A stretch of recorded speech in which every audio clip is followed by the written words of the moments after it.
Good morning. This is Pastor Jeff. I'm here in my office. This is our daily lectionary readings for Monday, April 10th, 2023. Our psalm reading today is Psalm 118, 1 and 2, and then 14 through 24. Our Old Testament reading is Exodus 14, 10 through 31, and then 15, 20, and 21. And then our New Testament reading is Colossians chapter 3, verses 5 through 11. Today we are going to be reading it out of the Living Bible translation.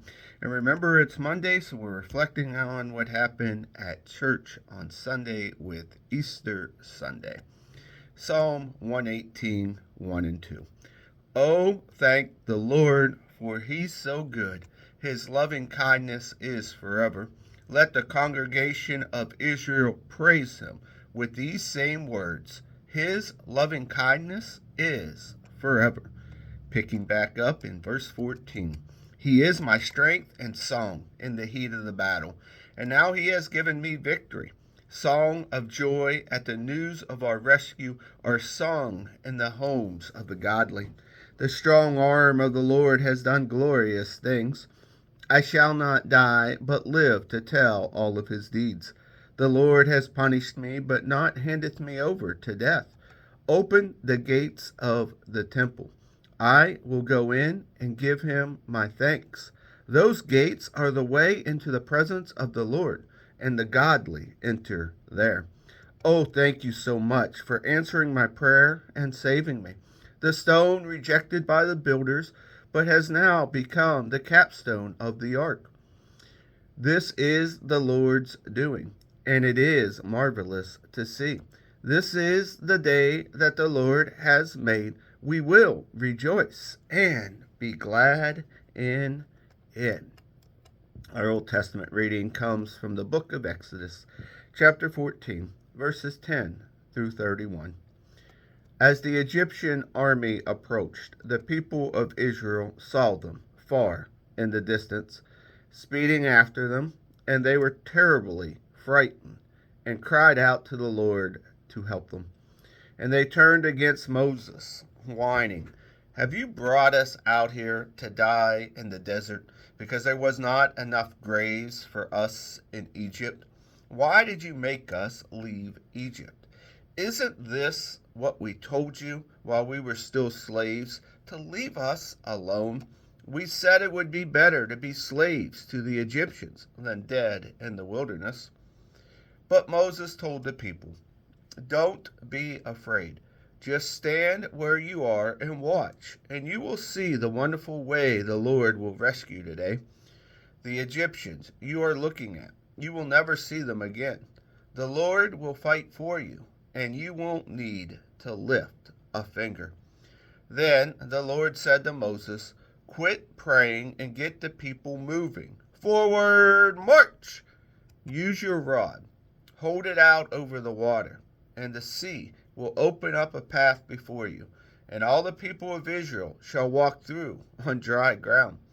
I will harden the hearts of the Egyptians, and they will go in after you, and you will see the honor I will get in defeating Pharaoh and all of his armies, chariots, and horsemen. And all the Egyptians shall know that I am the Jehovah." Then the angel of God, who was leading the people of Israel, moved the cloud around behind them. And it stood between the people of Israel and the Egyptians. And that night, as it changed to a pillar of fire, it gave darkness to the Egyptians, but light to the people of Israel. So the Egyptians couldn't find the Israelites. Meanwhile, Moses stretched his rod over the sea, and the Lord opened up a path through the sea, and the walls of water on each side, and a strong east wind blew all that night, drying the sea bottom. So the people of Israel walked through the sea on dry ground. Then the Egyptians followed them between the walls of water along the bottom of the sea, all of Pharaoh's horses, chariots, and horsemen. But in the early morning, Jehovah looked down from the cloud of fire upon the array of the Egyptians and began to harass them. Their chariot wheels began coming off so that the chariot scraped along the dry ground. "Let's get out of here," the Egyptians yelled. "Jehovah is fighting for them and against us." When all of the Israelites were on the other side, the Lord said to Moses, "Stretch out your hand again over the sea, so that the waters will come back over the Egyptians and their chariots and horsemen." Moses did, and the sea returned to normal beneath the morning light. The Egyptians, they tried to flee, but the Lord drowned them in the sea. The water covered the path and the chariots and the horsemen, and all of the army of Pharaoh that chased after Israel through the sea. Not one remained alive. The people of Israel had walked through on dry land, and the waters had been walled up on the other side of them. Thus Jehovah saved Israel that day from the Egyptians, and the people of Israel saw the Egyptians dead, washed up on the seashore. When the people of Israel saw the mighty miracle that the Lord had done for them against the Egyptians, they were afraid and revered the Lord and believed in him and in the servant Moses. Continuing in Exodus 15, 20, and 21. Then Miriam, the prophetess, the sister of Aaron, took a tambourine and led the women in dances. And Miriam sang this song: "Sing to the Lord, for he has triumphantly glorious. The horse and the rider have drowned in the sea." Our New Testament reading comes from the book of Colossians, chapter 3, verses 5 through 11.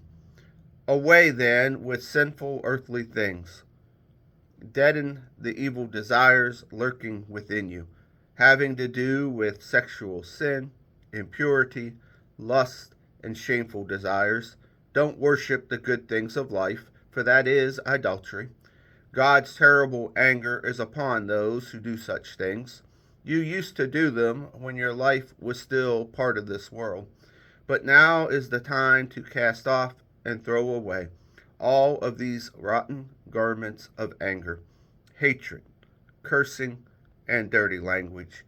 Don't tell lies to each other. It was your old life, and with all its wickedness, that did that sort of thing. Now it is dead and gone.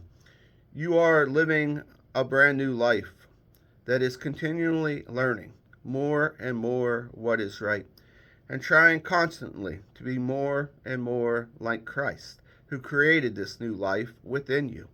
And this new life, one's nationality or race or education or social position is unimportant. Such things mean nothing.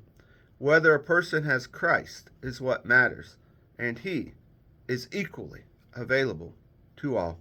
And here ends our readings for the day. Have a great start of the week.